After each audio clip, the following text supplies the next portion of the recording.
Oh, I guess there's no countdown. All right. Welcome in, everybody. This is the first episode of our new podcast called Ball Talk.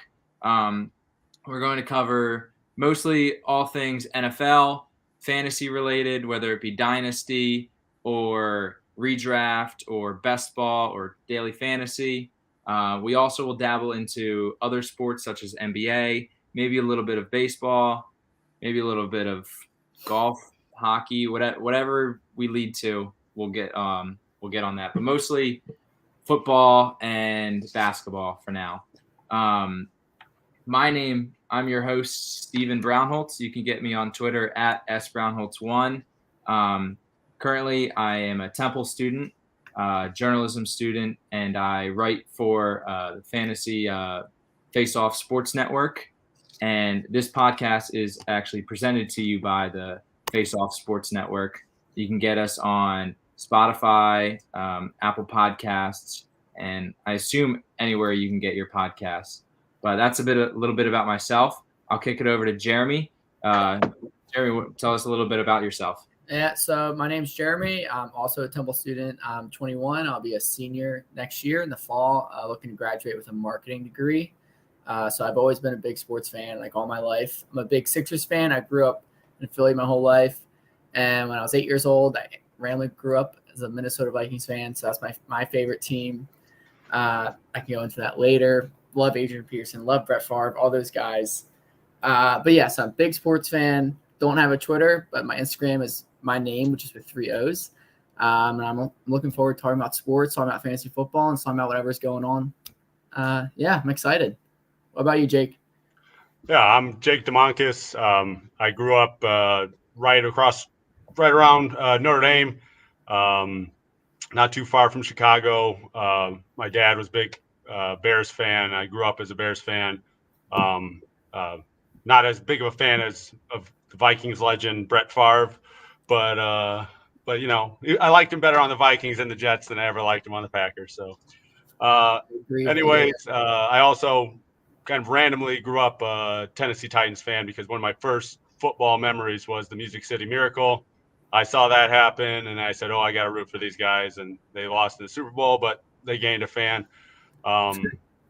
So big fan of them, and it's nice. The Bears and the Titans don't play each other too often. So, you know, AFC, NFC. I'm one of those guys. I mainly root for my fantasy team. You can get me on Twitter at Dino Dialogue. That's DYNO DIALOGUE. But as far as NBA, I love the Chicago Bulls. Disappointing end of the year, but it was nice to be in the playoffs again. But I'm excited for this. I just started writing for Face Off Sports Network, and I'm looking forward to this. Awesome. Great. You guys both mentioned being randomly becoming fans of certain teams. I guess it really dawned on me now. Like, I guess I started that as well, also at a young age. My first favorite football team was actually the Indianapolis Colts when they had the Peyton Manning was my favorite player when he got me. That's what really got me into football. But the whole team of Peyton Manning, Reggie Wayne, Marvin Harrison, Dallas Clark was my favorite tight end. Robert Mathis. That team was very fun to watch. But as of now, I'm a 4-for-4 Philly guy. Phillies, Sixers, Eagles, Flyers if I'm watching hockey. But yeah, right now I'm just a 4-for-4 Philly guy. But first topic, we'll get into the news and notes. What was it? Yesterday, Rob Gronkowski officially announced his retirement from the NFL. We've seen this with Brady this past offseason. He announced his retirement and then comes back. We've seen it with Gronk already. He announced his retirement a couple years ago, and then his buddy Brady goes to Tampa Bay and reels him back in. Do you guys think this is legit? Because I'm not sure what to think yet. Jeremy, do you think he's actually done? No, he just doesn't want to go through all this off-season training bullshit. That's what he wants to do. He doesn't want to do all this training. He'll come back week 12 when Tom Brady calls him, and he'll be ready to go, and he'll be a top 5 tight end when he goes. That's what I think. I think he'll come back. His agent even said himself. I think he's kind of keeping his options open, honestly, because you know, he could just wait, you know, and see. He's from Buffalo. He's got a lot of flexibility here. If Buffalo makes a run there, and maybe, if something happens with Brady, if one piece goes down in Tampa, if that one piece is Tom Brady or even Mike Evans, and you don't have Chris Godwin, and the Bucs aren't looking that great, and then you have the Bills that have, they have home field advantage in the AFC. I could see something like that happening. But yeah, I do think it's a little premature to say it's totally done and over with. With fantasy football, I do specialize more on fantasy football. I think Cameron Brate is an interesting option now, late rounds. And if you're in a dynasty league, Cade Otton, the tight end they drafted, deeper leagues, tight end premium leagues, he's a guy you might just keep an eye on.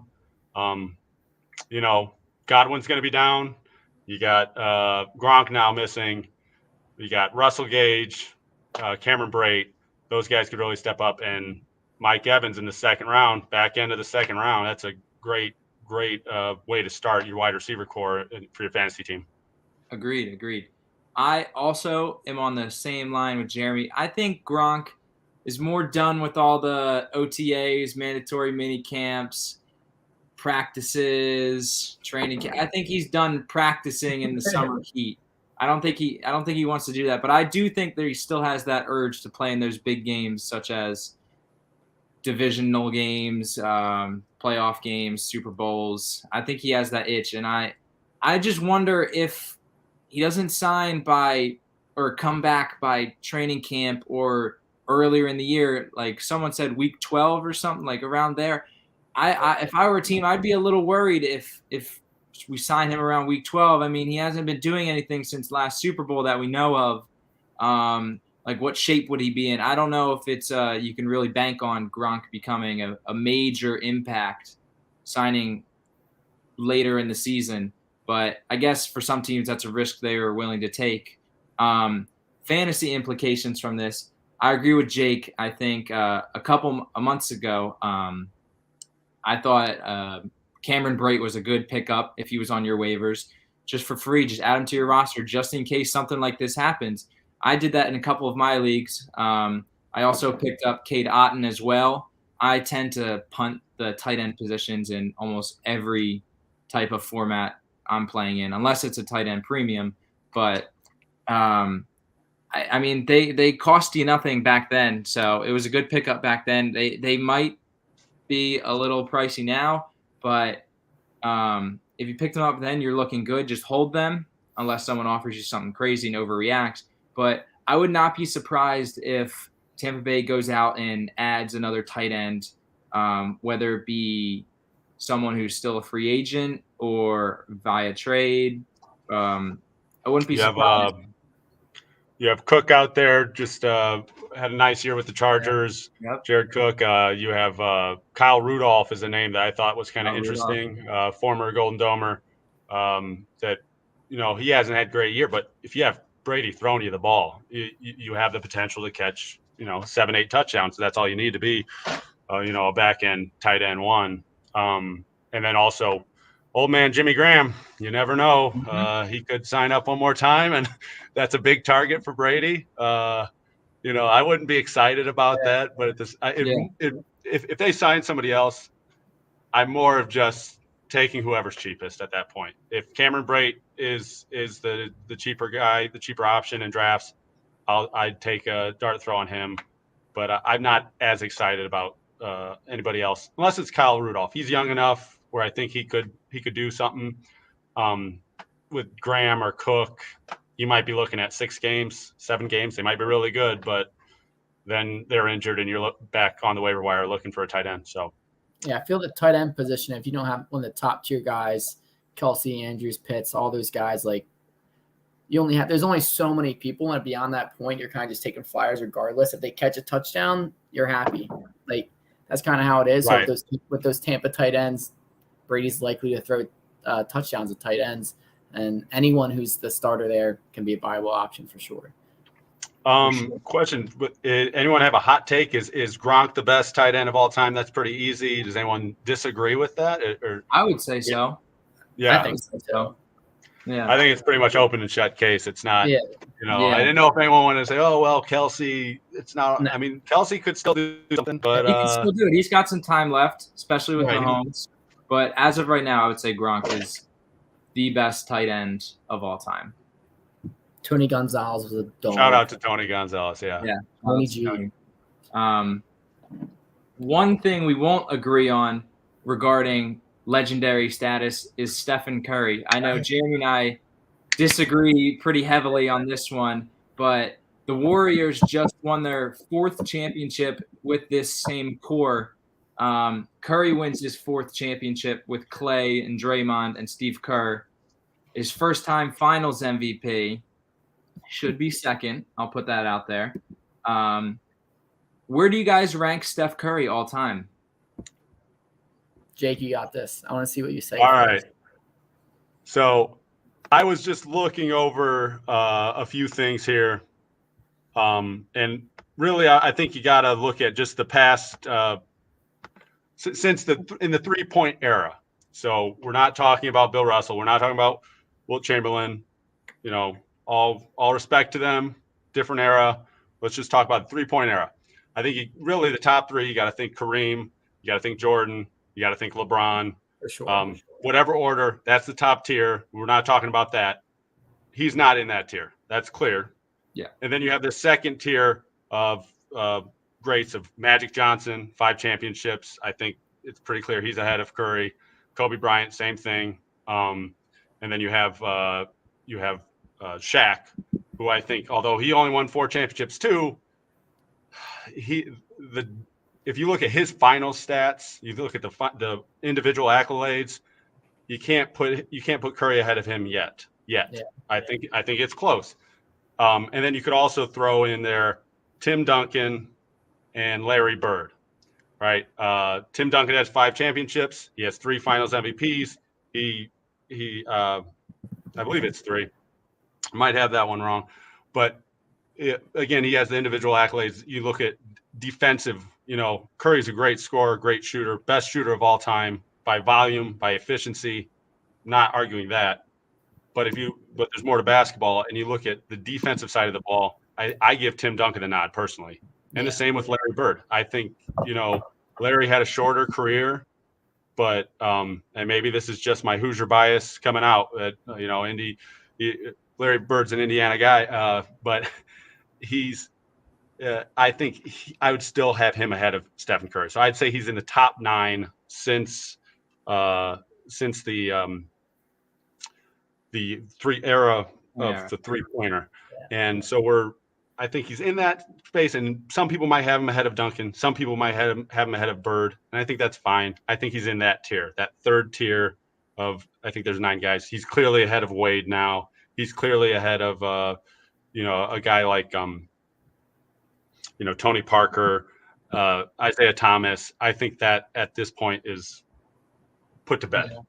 But I think he's in that top 9, top 6, top 9 of the past 40, 50 years. I think he just overtakes KD now. I think that's how I put it. Even though I think KD's the better player. I think you're right, and I think you're absolutely right, because KD's never done it without him, and now we see another time where he's won one without KD. Here, Steve, you go next, because I know you have a different opinion than Jake and I. Jake and I are pretty similar, I would say. I would say I'm close. I agree with most of what Jake said.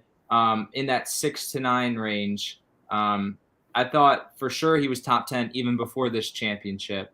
I think what gives Curry the edge all time over a guy like Larry Bird, over a Tim Duncan, and a few, who else did you say? But over those guys, for example, Curry has done something that almost no other player has done in the NBA. He is revolutionized. He's one of the players who have revolutionized the game. He started shooting threes at an enormous rate with enormous efficiency, almost changing the game of the way the game is played now was changed by Steph Curry and that Warriors team. He has made back to the basket centers irrelevant in the NBA today. not many players can say they've changed the game that drastically. And he has the accolades, maybe one championship here short or something like that. But when you add everyone's accolades, everyone's going to have, well, this guy had one more of this guy had one more of this. So it depends on what you value the most. Like some people value more MVPs, some people value one more championship, but like just one championship and two more all NBAs.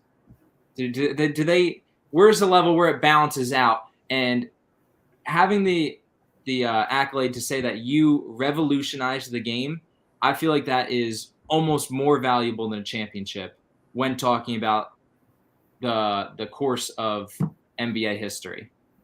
I think that's great. I would have Curry about right outside my top 5. I don't have a list per se, so I can't. Would you put him ahead of Shaq? I think I would put him ahead of Shaq for right now. Yeah. So here, I have this list of 9 players here. It's I think Jordan, Kareem, LeBron. Can we agree that he's behind them? Yeah, I think we can all agree on that. All right. How about Magic Johnson? Yes. You think he's ahead of Magic Johnson? Oh, sorry. No, I thought Magic's ahead. Okay. All right. How about Kobe? I think it's close. You think it's close? I would say it's close. I would still give the edge to Kobe for now. I would give it to Kobe. All right. What about and then Duncan and Bird? You said you'd put him ahead of him. I would put Curry ahead of them. I think that's fair. I don't think that's anything major. And I think that's a great point, Stephen, what you said about him changing the game. I'm the old man in the room here, and I've been playing pickup basketball, all my life. Here in Indiana, you can't. There's pickup games every Saturday, every Tuesday. You find a church or a school or something that has a gym, and there's probably a pickup game going. And these younger guys, and there was a real difference when the Warriors got big. Everyone can shoot now. When I was younger, it was more of a slashers. It was, it was more about dribbling, more about ISO. Now everyone's just jacking up threes, and a lot of these young guys can hit them, and it is one of those things where he changed the game. One name we didn't mention that maybe deserves mentioning is Dr. J. And again, maybe not necessarily as, he had the split career between the ABA and the NBA. He did win a couple championships. He had, but he had a great cultural impact, just who he was, the style, and the way he revolutionized the game, just the way he played. So I think he deserves a mention. I think he's outside of this group, just outside, but maybe he's the one that I think about. I could see somebody, maybe an old head, having Dr. J ahead of Curry. Not for me personally, but yeah. Jeremy, I know you differ from my opinion, and you're not so high on Curry. Yeah. So where do you have him? So I said top 3. I would have him right around the Larry Bird range. Larry Bird's been an all-star every year of his career. I'm not saying he was a better player. I think Curry is the more talented player. But you're just looking at rankings and not just skill. You kind of have to compare everything at once. I put him around the Larry Bird range. I definitely put Shaq above him. I definitely put Shaq above Curry. I definitely put Tim Duncan above Curry. In no way was Tim Duncan more skilled than Curry. But I mean, come on. But Tim Duncan, 5 championships, just an absolute dynasty, and was just an absolute great player for almost 2 decades. You can say the same thing about Curry. Of him and Kobe. But you can say that argument. You can say the same thing about Stephen Curry. Dynasty, yeah, yes, you can. The Warriors have a dynasty. He led it, and I would say his supporting cast, besides I guess having KD, I would say that's a very similar supporting cast with Manu and Tony Parker. I would say they're about the same level of player, not same position, but same level of players as Klay Thompson and Draymond Green. Yeah, I'm not disagreeing with you. I think the difference between Tim Duncan is he was a 15-time All-Star, 15-time All-NBA, and a 15-time All-Defense. That defense, I think, just takes him over the top right there. Curry changed the game. It has become more of a smaller man's game. And it's awesome to be able to see someone relatively your size, doing what he does, putting guys on spin cycle. It's amazing. But at the same time in basketball, just having that height, what Tim Duncan did as a defender, I think can't be ignored. And that's why I put him still ahead. He also has a 5th championship over Curry. And then you look at the longevity also, if Curry plays as many seasons as Tim Duncan, I'm not surprised if we're having this conversation saying Curry's clearly, ahead of him. But as of right now, I would still put Tim Duncan up. He can very well overtake him. I would say that for sure. Yeah. The one thing about Larry Bird too, we were talking about the volume that Steph has. Larry Bird actually for their finals appearances, Larry Bird actually has better efficiency numbers, and it's just a different era. And he's also rebounding more. He has just as many assists, fewer turnovers, and you have to think about the pace of play, right? Mm-hmm. So, and how many threes people are shooting now. Larry Bird never got the opportunity to jack up as many threes as Stephen Curry. So it's hard to say apples to apples there. So it is hard to compare different eras of basketball. It's now with the way basketball is being played, it's hard to even compare mid 2000, early 2010s basketball to today's standard. So for sure. Just saying, but that's the privilege we have, is just the way athletes are progressing now. It's just going to get better and better, and I'm excited to watch it. Yeah. Enjoy. We all should just enjoy Steph Curry because he is amazing to watch him. Indeed. And this Warriors team is very fun to watch. But there's some question marks going into next season. Even though they won this championship in 6 games, there was a little concern with Draymond Green's play this finals. If you look at the numbers, they were kind of similar to what he's had all season. He had a few inefficient games. Is he still that same player that we've been accustomed to seeing over the past couple of years, or has he stepped his game down a little bit? I think he's taken a little step down, but he only needs to be so average to be good. His role is not to score 15 points. It's never been. His role is just to create chaos in any way he can. Play great defensively and just get in the opponent's head. I'm not a big Draymond fan. I respect him sometimes, and I just see him complain to the refs 1,000 times a game. Then I'm like, all right, I don't like this guy. However, I feel he's taking a step back. I mean, he's been in the league for over a decade. I believe he was drafted in 2009. So he's been in the league for a while. Or no, it was over that 2012, I believe. Anyways, it's taking a little step back to what most people do, but he still keep piece to that team, and without him, I still don't know if they win that championship, even with how bad he played. Okay, Jake, what do you think?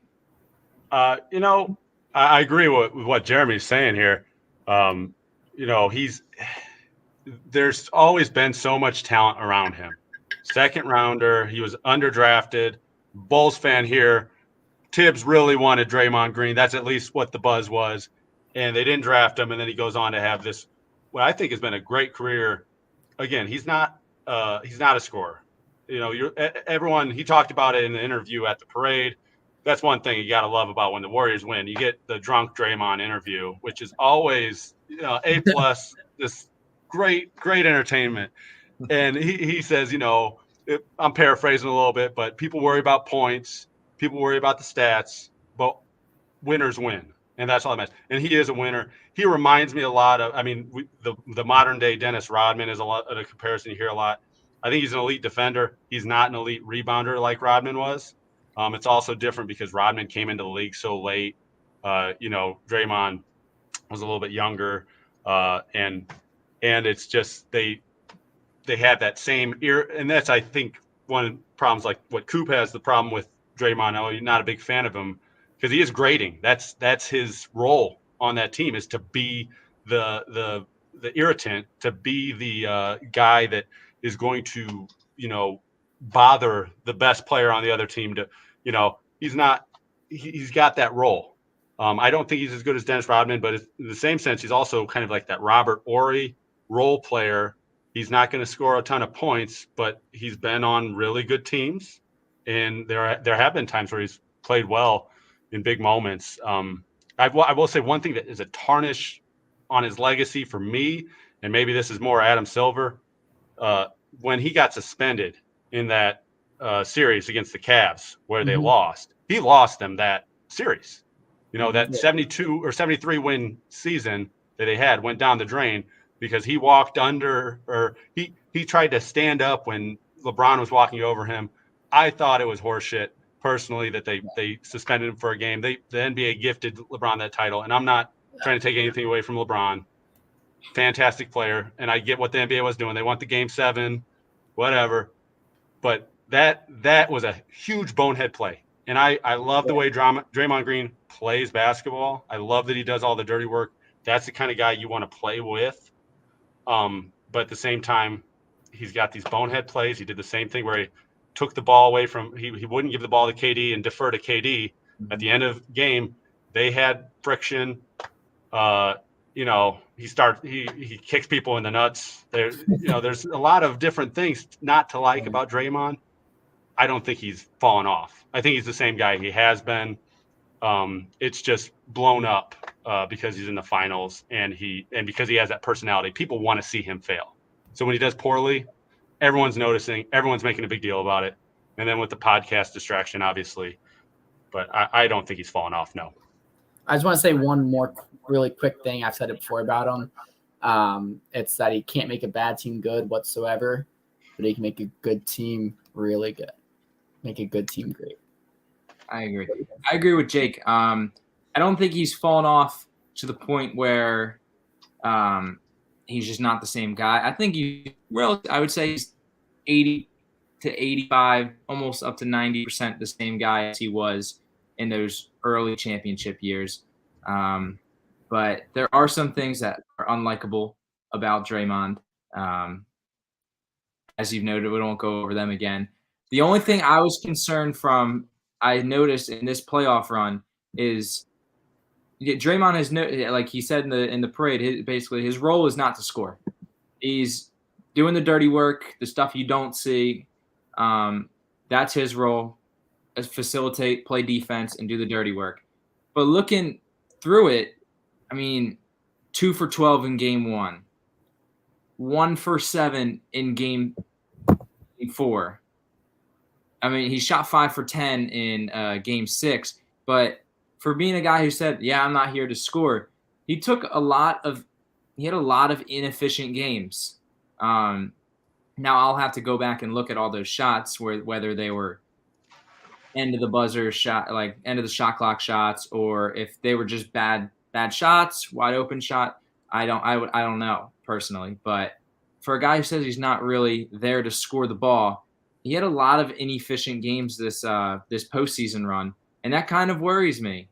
I know he can still facilitate, he can still play defense. He's one of the highest IQs in basketball, but the inefficiencies they were a little bit worrisome for me personally.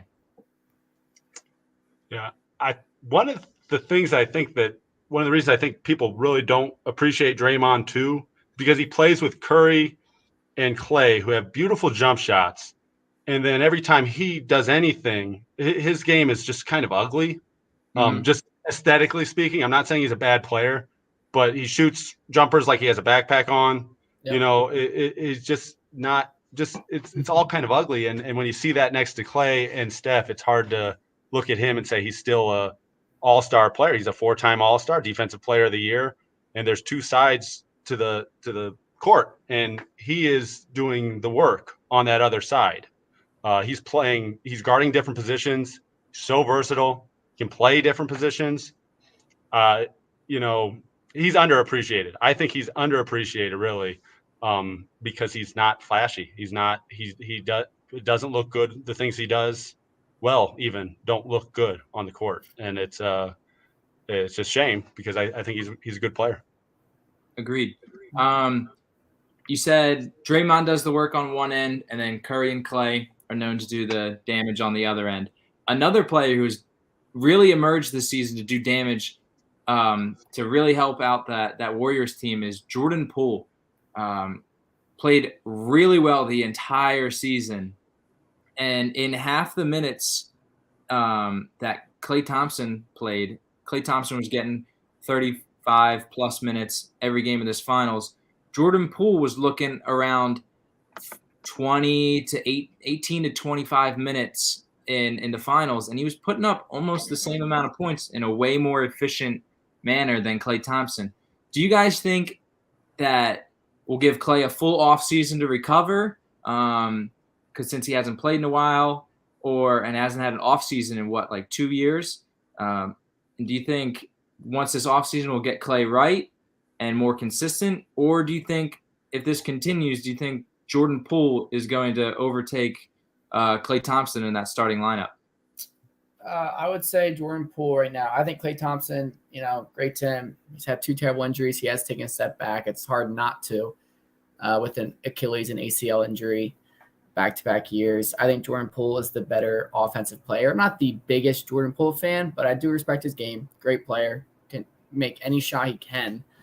However, his big problem is defense. Throughout the whole finals, whenever he was in, they were always trying to switch whoever he was guarding, have him on Tatum, have him on Brown, whoever's bringing up the ball consistently. And one thing about Klay Thompson is he's still been a very good defender, and I still think that's why he got those minutes over Jordan Poole. Yeah, and I was surprised by the defense I saw from him. You only played 32 games this season, and you talked about the injuries.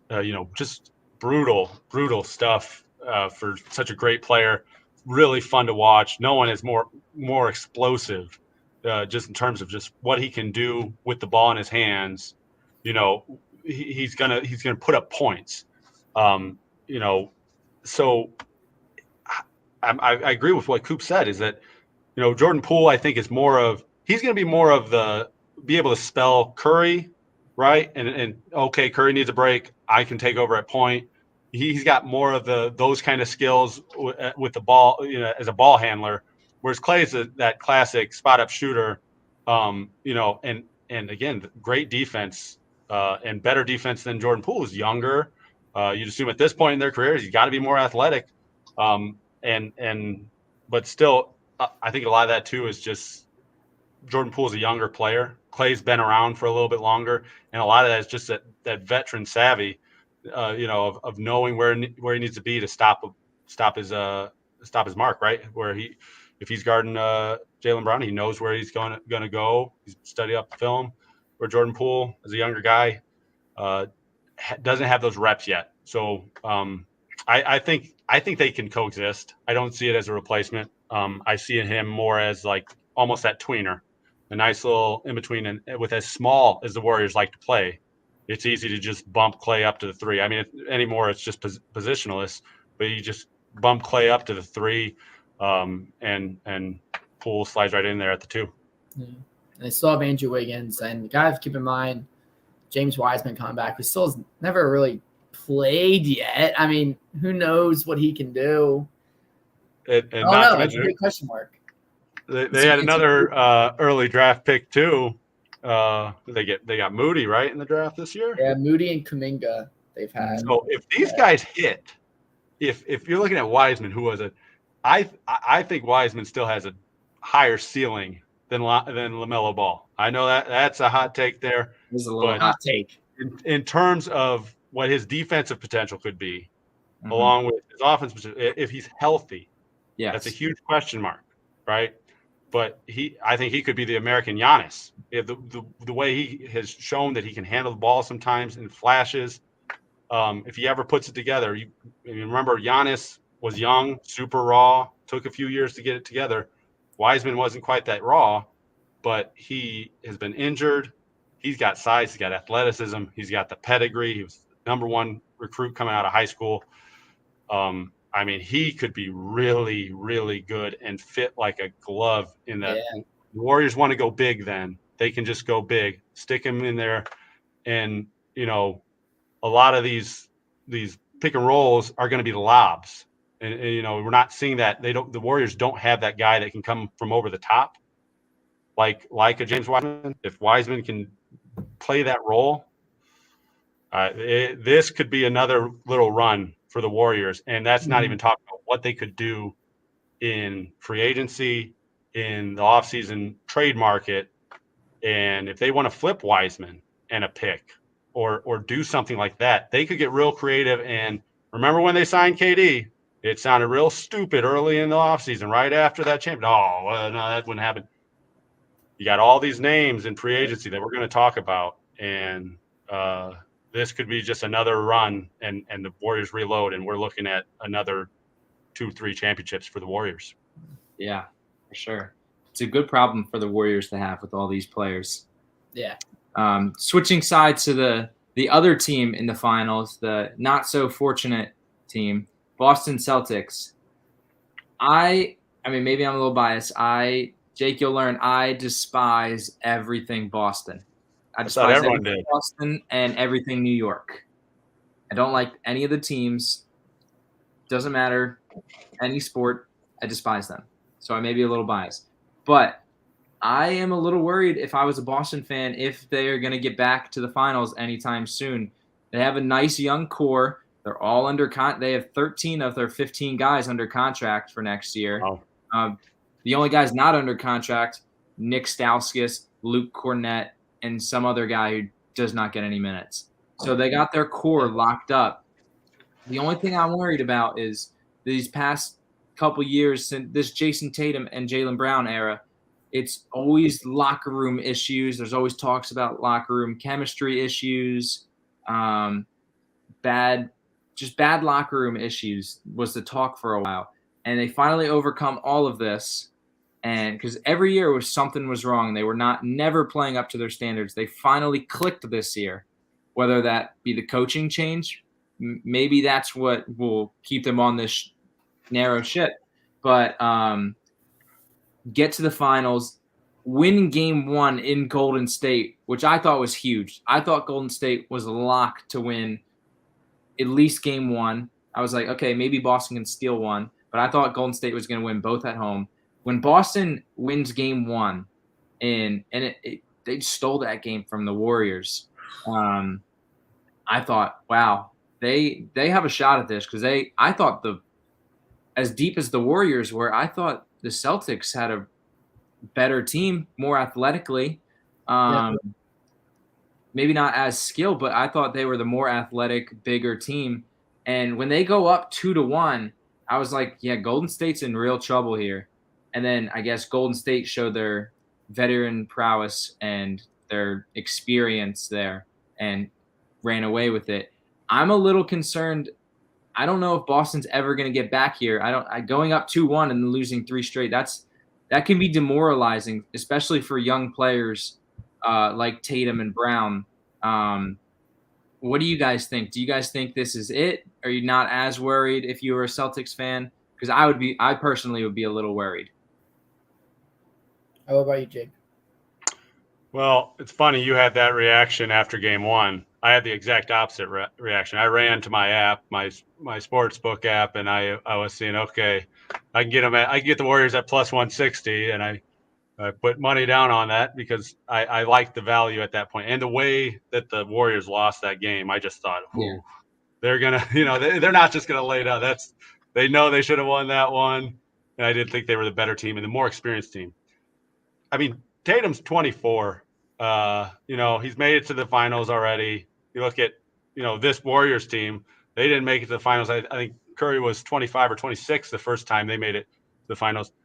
There could be other they're set up, like you mentioned, that 13 out of 15 players that they're set up to be able to make a run. The problem is the East is a lot more competitive than it's been, all those LeBron years.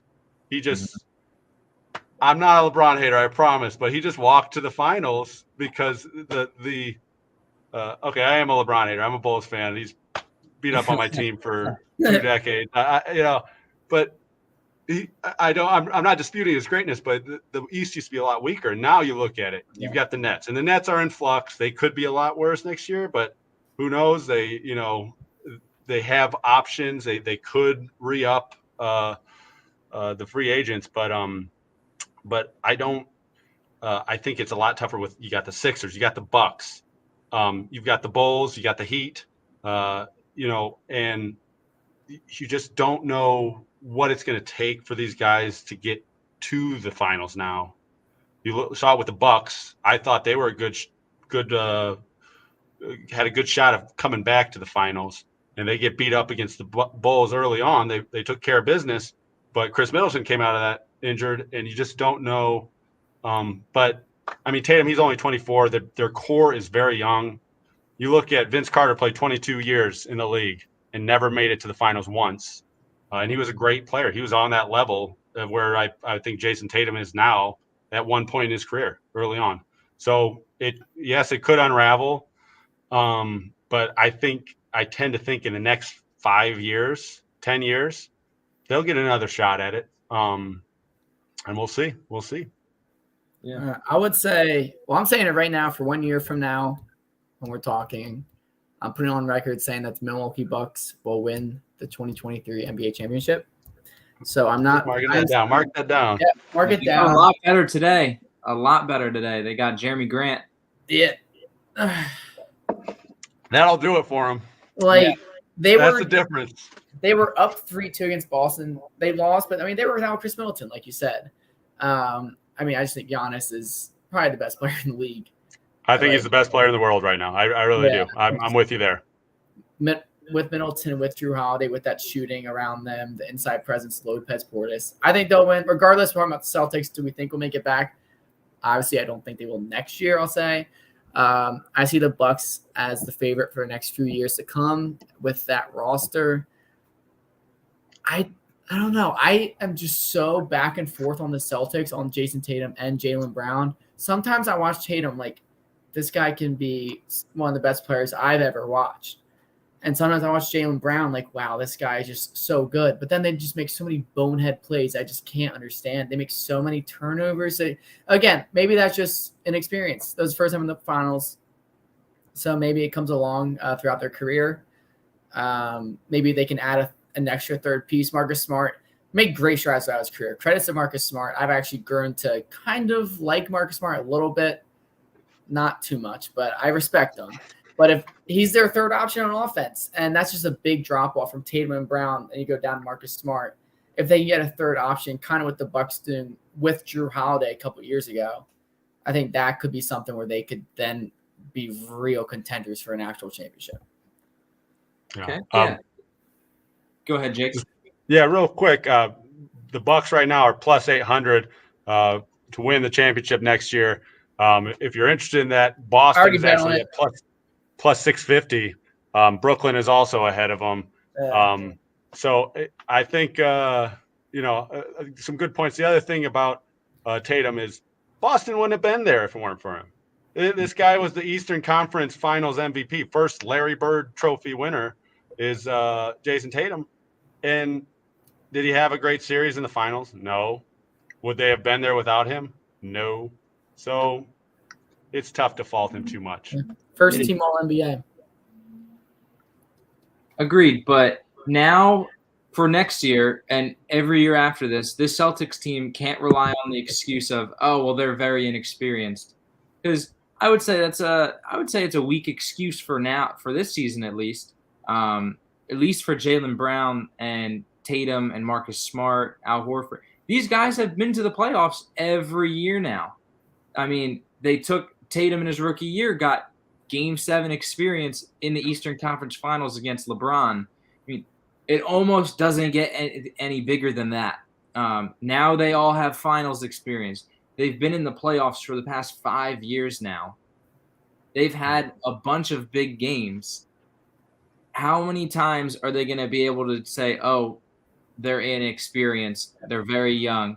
I get they're young. Well, that's what every player in the league is young nowadays. Everyone's coming in at 18, 19 years old. Everyone's young.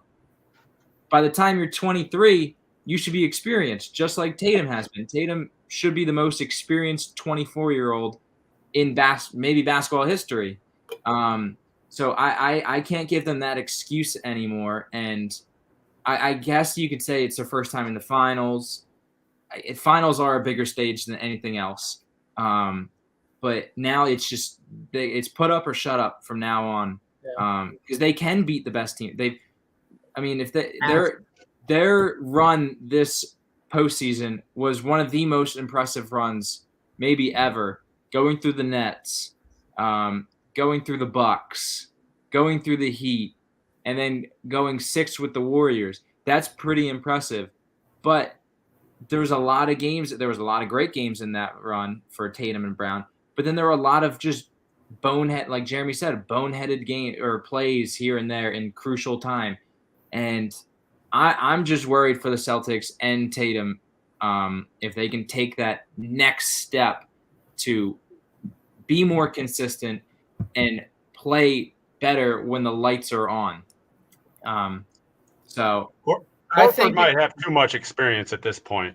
Exactly. He played well. Yeah. A lot of props from the guy who hates Boston, by the way. You got to keep it real. I will say this from now on. Al Horford is banned from this podcast. He is the first episode, and we're already banning people. That's not a good start. I haven't even brought up Ben Simmons yet. Oh, he's also banned. He's banned. He Name shall not ever be named. So, like I said, and like Steve, I agree with, and Jake, with what you were saying. Like, there's no more excuses to say it's put up or shut up. And like I said, I think they need that third star. And with free agency coming up, what do you guys think? Maybe it happens this year. I don't know their cap space. I don't know what's going on. There's a lot of players that possibly be moved around, trades. What do you guys think? Kyrie's opting out.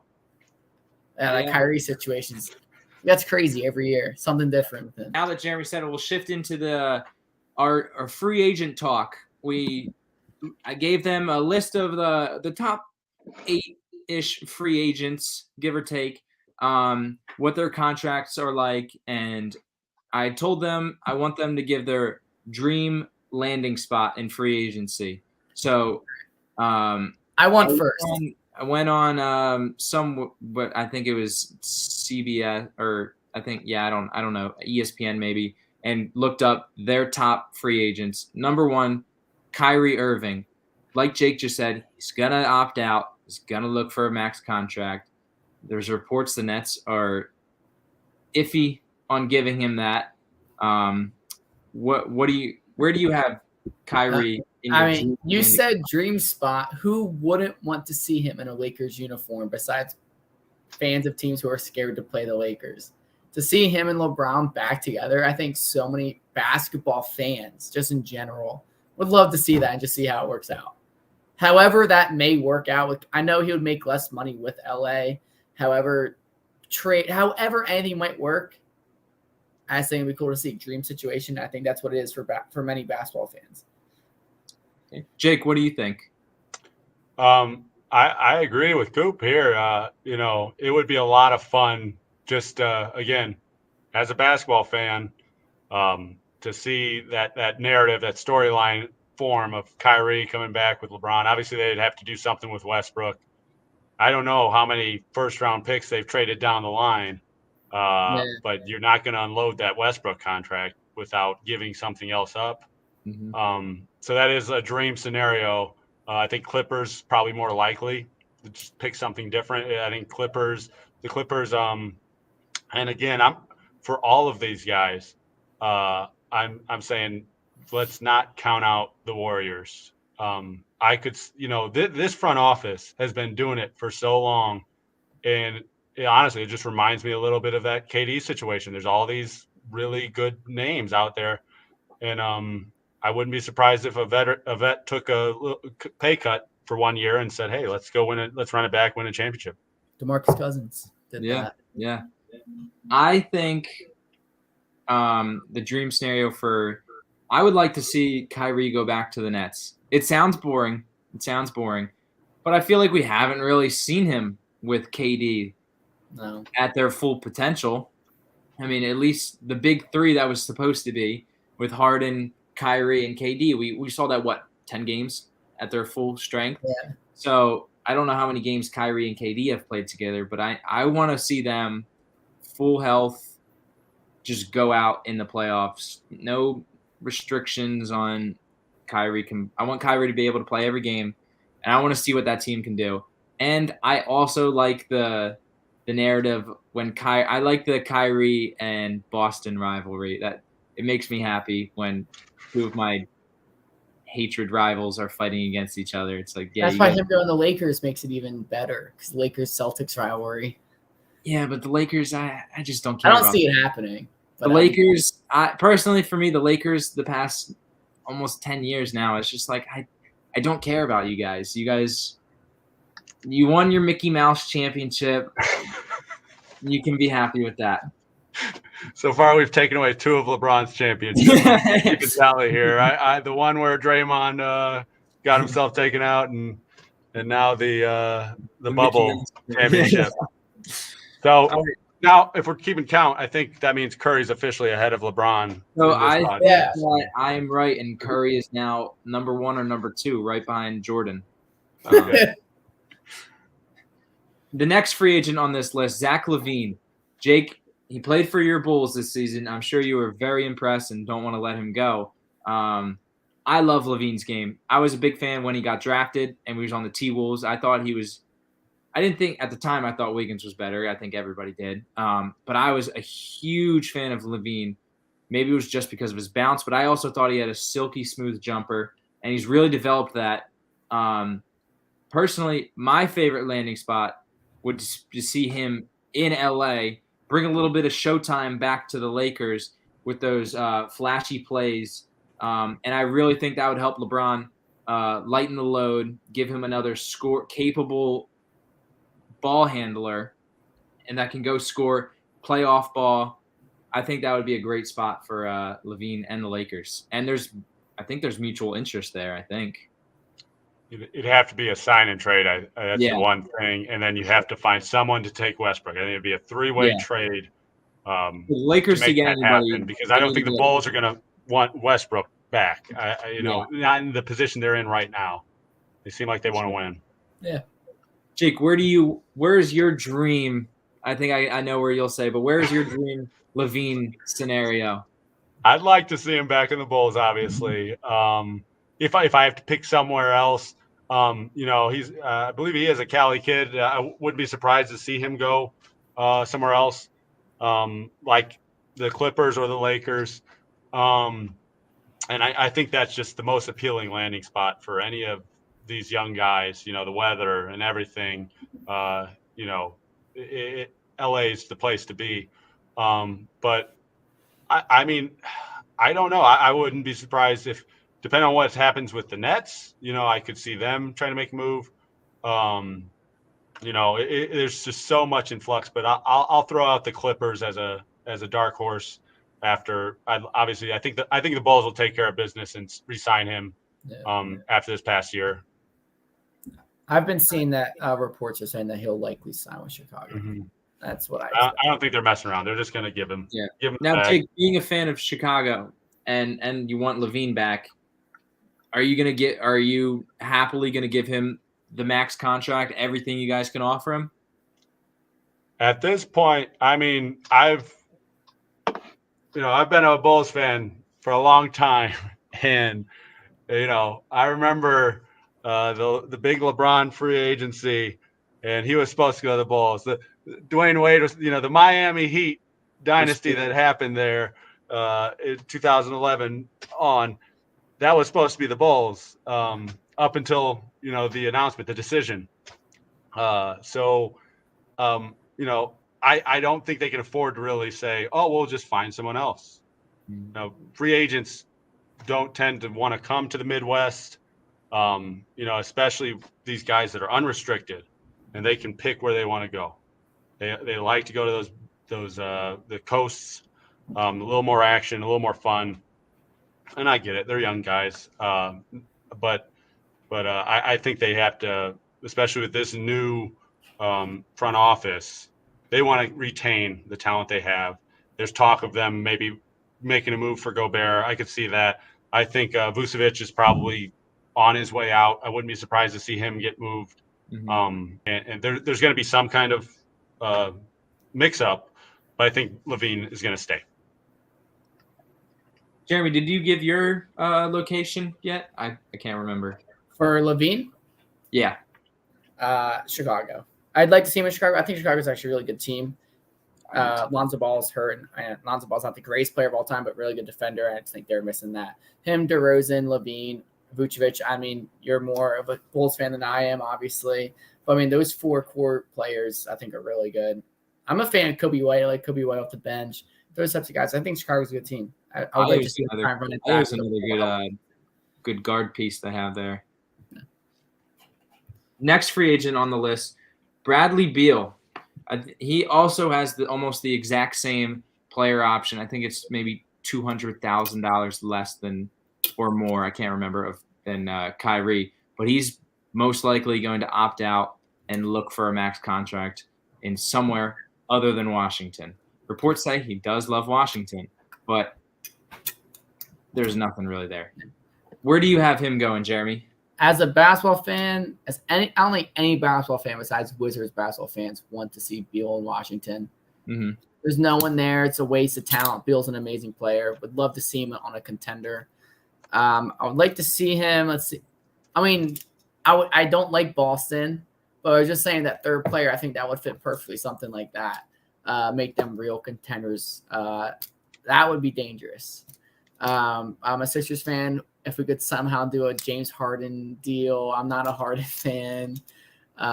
Somewhere where he can be the third player, not be the third best player, but have a trio of stars to truly contend. I think he deserves it, and I think basketball fans deserve to see another team be real contenders. Jake, where do you have your dream scenario for Bradley Beal? Well, you look at Bradley Beal. I think he's been hidden away in Washington for so long. He played second fiddle to John Wall early in his career. He's underappreciated, and his skill set, the way he can shoot the ball, incredible. He just needs that other guy. And I think if he went back to where he went to college, the University of Florida, just go a little bit south, go down to Miami, the Miami Heat, I think he'd fit really nicely there.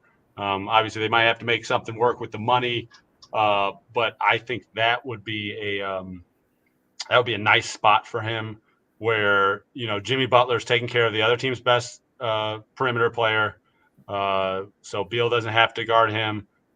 Beal can play off ball and he can have the ball in his hands too. I think there's a lot there that would work well with Beal's skill set.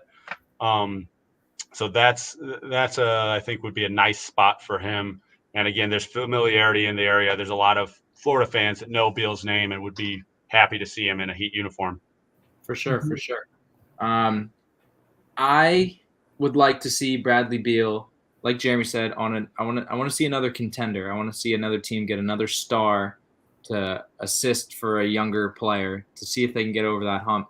I would like to see Bradley Beal go to a Western Conference team. I want to see him go to the Dallas Mavericks. Oh, that'd be great. I changed my answer to that. That's a fun one. It's a fun one, right? Jeremy and I have this little joke. I think he's a little overrated, a little inefficient, I might add. But I want to see another scorer there because, it's just been Luka. It feels like it's just been Luka and it's just a bunch of guys who are like, some guys are good, some guys, and there's just a bunch of guys. But Bradley Beal would be, I think, that first star next to Luka because Porzingis didn't pan out. But Bradley Beal would bring that another scorer. They have enough wings to play defense there. Bradley Beal could take the load a little bit off of Luka, and he can play off ball. Luka has shown that he can play a little bit off ball. He tends to just stand around sometimes or look disinterested when he doesn't have the ball. But I think Beal would improve that a little bit. And Beal's great off the ball. He's a good catch and shoot shooter. When Luka's out, he can run the offense, and they would run very well together. I would like to see a Mavericks team with another star like Bradley Beal.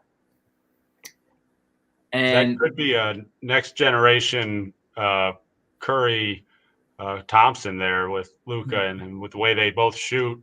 And obviously Luka, amazing with the ball in his hands as far as ball handling and creating for teammates. And Beal could just be standing out there in the corner sinking threes. Exactly. And if they can keep Jalen Brunson on that team, he's a free agent. Yeah, exactly. Yeah. Last free agent, due to time, we're running on just about an hour. We'll wrap it up right after this. Oh, yeah. This one is a little personal for Jeremy and I. James Harden. Where's your dream scenario for James Harden, Jake? James Harden, I'd like to see him back with the Nets just because we really didn't get to see that. And he's got his old teammate with KD. And it's tough to say, it's really tough to say where he'll go because he's just been so up and down and everything. I mean, I don't know I could see him going back to Philly. I mean, I don't know who's going to want to pay all the money they're going to have to pay him. And it's almost like the Kyrie situation where it's like, what are you going to get? If he could mend that fence with KD, that'd be fun. I don't think that'll happen, though. I would say he's another – maybe the Heat would be a good dark horse for him as well. But, I mean, Harden is hard to know just because of what he did in the playoffs and what teams are going to be interested, because you're going to be paying a ton of money to this guy, and he's never really produced in the playoffs, at least gone deep in the playoffs outside of that 1 year with Oklahoma City. Yeah, for sure. Jeremy, where do you want to see Harden next year? Well, first, I see him in Philly next year. I think that's going to happen regardless of he'll be in Philly next year. As a Sixers fan, I'm not a big Harden fan. Just watching them in the playoffs, just how little effort he'll give at some points in games. Nothing irks me more than players not trying, especially in playoffs. Like, come on. So as a Sixers fan, I personally would like to see him moved at some point. Going before the whole trade, I was a big De'Aaron Fox fan. I wanted De'Aaron Fox and a haul from Sacramento for Ben Simmons. That never happened. If we could somehow package something with Brad Beal or a De'Aaron Fox-esque type trade, I'd be open to it. But my dream scenario is for him to be out of Philly within the next 12 months. All right. And I'm going to take a different approach to that. I'm going to be a little bit optimistic for us Sixers fans. But I need you to be optimistic. I would like to see Harden back. The only in Philly. I want to see Harden back in Philly. Mm-hmm. I want to give this another go. Give him a full, healthy offseason. I don't think that's the issue, but maybe it is. Maybe a full, healthy offseason. Get his hamstring right, and he'll be out there playing like he was when KD and Kyrie were out, and he was going toe-to-toe with the Bucks in the playoffs. Hopefully we get that Harden back. Hopefully Embiid will come back healthy. For this team, it's just health and effort, and that's what I really think it comes down to for the Sixers is health and effort. And I don't want to give Harden the max contract for 4 or 5 years. That is just gonna blow. It'll just be a brutal blow, and I think the Sixers window will close in 2 years if that happens. I would like to see Harden back. I mean, I would love for him to opt into his contract just for 1 year. But I don't think that's going to happen. I would love to see him sign like a very expensive. I would give him a 2-year max. I would be okay with that. Cause I mean, if we don't get Harden, I really don't think the Sixers are going to get anybody else. So they got to blow it up at that point. Yeah. Exactly. It's Harden or bust right now. That's the unfortunate reality of where, I mean, we could play around with a Maxey trade. But Maxey's just showed so much improvement. But before I get off topic, I would like to see Harden back in a Sixers uniform, give him a full healthy offseason, and let's try and get this ship right. That's why my dream scenario is I want to see the OKC Redux in Brooklyn. I wanted to trade Kyrie get Westbrook back. I know KD would hate it, but just as a fan, it'd be fun to watch. I mean, it's not going to happen. I think Philly resigns, but I do think they it's going to be a long-term contract because he's 32. He's not asking for a 2-year. No. And you know what? If Philly doesn't give it to him, someone else will. Exactly. So I think it's going to be it's going to be the max, and it's going to be for as long as he can get it. And there's not much Philly can do. Unfortunately, I will have to agree with that. That's the end of our free agent list due to time. I do want to get one last thing in. We talked about ending the podcast and keeping a record of our picks, our betting picks. We talked about odds earlier today. Did any of you guys have any picks for tomorrow or this upcoming week that you really like or wanted to share?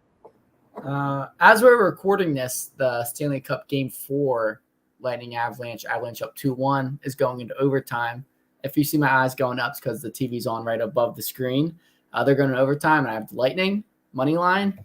So that's my bet given to you guys. All right. Don't Jake, have any. Do you have anything you like tomorrow or this upcoming anytime soon? I don't have anything coming up here. I will say I like the Los Angeles Chargers as Super Bowl champions. If you're interested in bets, I think that's a really good value.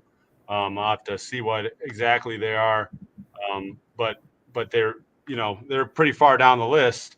I think it's a good bet, and you could also take them to win the AFC West, and I think that'd be a good bet. Again, I think the Chiefs are right now betting favorites, and that's a tough division, but I like the team they built there, and you can tell they're going all in. And I also like I like how aggressive they are and the way they use analytics in their play calling. Always going for it on fourth down. Gotta love it. So that's a bet I like, not for this week, but you can mark me down on the sheet for Chargers winning the Super Bowl. Real quick, Steve, before since we're talking about futures, I did bet on the Milwaukee Bucks NBA champions next year. Already bet on that, and I do like the Baltimore Ravens plus 160 division winners. I do like that a lot. Those are my two. That's a good one. I'll put some money on that one, Coop. I like the Ravens to win that division. We can tail together. Let's do it. There you go. All right, through one episode, I have a pick, but through one episode, we already have a guaranteed NBA championship. Yeah, and guaranteed a Super Bowl championship. So can you parlay that? Well, what's the parlay? Hey, the ball talk parlay. There you go. Put it out. Let's make a ball talk parlay every episode. I have a pick for tomorrow. All right. It's looking at it. The Phillies have lost 3 straight. We're about to get swept by the Rangers and we've been real hot since firing Girardi. Jake, I don't know if you're a huge baseball guy. I see the White Sox hat. We've been on fire since firing Girardi. Rob Thompson has done a great job. Lost 3 to the Rangers. Tough one today, especially with Wheeler out there. Tomorrow is a travel day to the Padres, and they have Musgrove on the hill. And Musgrove has been really good this season, like really good. And Phillies are putting out Ranger Suarez, who's been up and down to say the least this season. He hasn't captured that same magic he did at the back end of last season. The Padres are heavy favored at minus 150. So it makes sense to take the Padres, but the Phillies never make sense.